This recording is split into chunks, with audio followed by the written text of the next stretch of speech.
সাথী অন্ধ। রাতুলের সাথে সাথীর বিয়ে হবার কথা থাকলেও রাতুল এখনও সাথীকে বিয়ে করেনি। সাথী হাত বাঁধা অবস্থায় বিছানায় বসে আছে। রাতুল সাথীকে বলল, আচ্ছা তুমি একটু বসো, আমি আসছি। এটা বলেই রাতুল উঠে বাহিরে গেল। সাথীও একটু মুচকি হেসে মাথা নাড়িয়ে হাঁসূচক উত্তর দিল। এদিকে রাতুল বাইরে গিয়ে নিলয়কে বলল, টাকা এনেছেন? নিলয় বলল, হ্যাঁ, এই যে টাকা। এটা বলেই নিলয় রাতুলের হাতে কিছু টাকা ধরিয়ে দিল। নিলয় যখন টাকা দিয়ে রুমে ঢুকতে যাবে তখন রাতুল নিলয়ের কাঁধ টেনে ধরে বলল, দেখুন, যা করার তাড়াতাড়ি করবেন, আর কোনো শব্দ করা যাবে না। নিলয় বলল, আচ্ছা ঠিক আছে, আপনি কোনো চিন্তা করবেন না, ও কিচ্ছু টের পাবে না। বলেই হাসি দিয়ে নিলয় সাথীর রুমে ঢুকে গেল। রাতুল বাহিরে অপেক্ষা করছে। কিছুক্ষণ পর নিলয় বের হয়ে এসে রাতুলকে বলল, ওহ ভাই, অনেক মজা পেয়েছি, টাকাগুলো বৃথা যায়নি, জিনিসটা একদম টাটকা। বলেই নিলয় সেখান থেকে হাসতে হাসতে বের হয়ে গেল। এবার রাতুল রুমে এসে সাথীর হাতটা খুলে দেয়। সাথী রাতুলকে বলতে থাকে, জানো রাতুল, তুমি আছো বলেই আমি মনে হয় বেঁচে আছি, না হলে হয়তোবা সেই কবেই মরে যেতাম।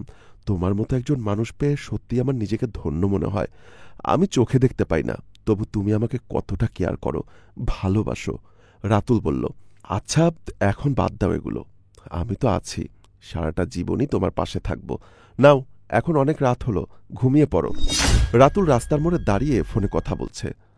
রাতুল বলল, হ্যালো, কে বলছেন?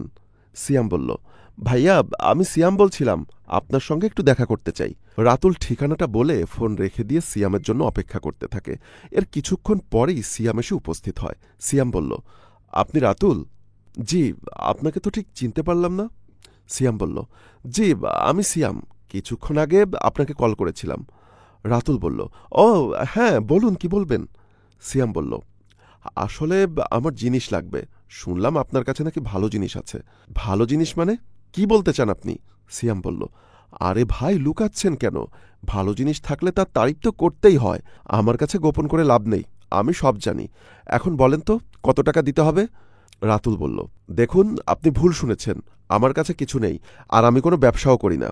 আরে ভাই, মিথ্যা বলছেন কেন? এই দেখুন, আমার পকেট ভর্তি টাকা, আপনার লাগবে টাকা, আর আমার চাই ভালো জিনিস। এবার রাতুল একটু থতমতো খেয়ে বলল, দেখুন, রেট কিন্তু বেশি। সিয়াম বলল, টাকা নিয়ে কোনো চিন্তা করবেন না, টাকা যা লাগে আমি আপনাকে দিব, আমাকে শুধু নিয়ে চলুন। এই বলে রাতুল আর সিয়াম রাতুলের বাসায় গেল। রাতুল এবার সিয়ামকে বাহিরে দাঁড় করিয়ে সাথীর রুমে গেল। আবার আগের মতোই সাথী বিছানায় বসে আছে। সিয়াম সাথীর কাছে গিয়ে সাথীর হাত বেঁধে সাথীর কপালে একটা চুমু খেয়ে সেখান থেকে চলে আসলো। বাহিরে এসে রাতুল সিয়ামকে বলল, দিন, টাকা দিন, ভেতরে সব রেডি আছে, তবে হ্যাঁ, ভিতরে গিয়ে কোনো কথা বলতে পারবেন না। এরপর সিয়াম রাতুলকে কিছু টাকা দেয়। এরপর রাতুলকে বলে, আরে আপনি কোনো চিন্তা করবেন না, আমি কোনো কথাই বলবো না, যা করার কিছুক্ষণ পরই টের পাবেন। এটা বলেই সিয়াম একটু হেসে রুমের মধ্যে প্রবেশ করে। এদিকে রাতুল সোফায় বসে অপেক্ষা করছে কখন সিয়াম বাহিরে বের হবে। এর কিছুক্ষণ পর সিয়াম বের হয় এবং রাতুলের কাছে এসে দাঁড়ায়। রাতুল বলল, ভাই, টাকা আরও লাগবে, আপনি অনেক টাইম নিয়ে ফেলেছেন। সিয়াম বলল, ও হ্যাঁ, অনেক টাইম নিয়ে ফেলেছি, তাই না? আচ্ছা দাঁড়া, তোকে আরও টাকা দিচ্ছি। বলেই কোমর থেকে একটা রিভলভার বের করে রাতুলের মাথায় ঠেকায়। ইউ আর আন্ডার অ্যারেস্ট, আমি সিআইডি অফিসার সিয়াম, অনেক দিন ধরে তোর এই কার্যকলাপের খবর পেয়েছিলাম, আর আজ সেটা হাতে নাতে ধরবার জন্যই আমার এই চালটা চালা। দেখুন, আপনি ভুল করছেন, আমি কিচ্ছু করিনি। আমি কিছু করিনি, তাই না? তোকে থানায় নিলেই বুঝতে পারবি কি করেছিস আর কি করিসনি।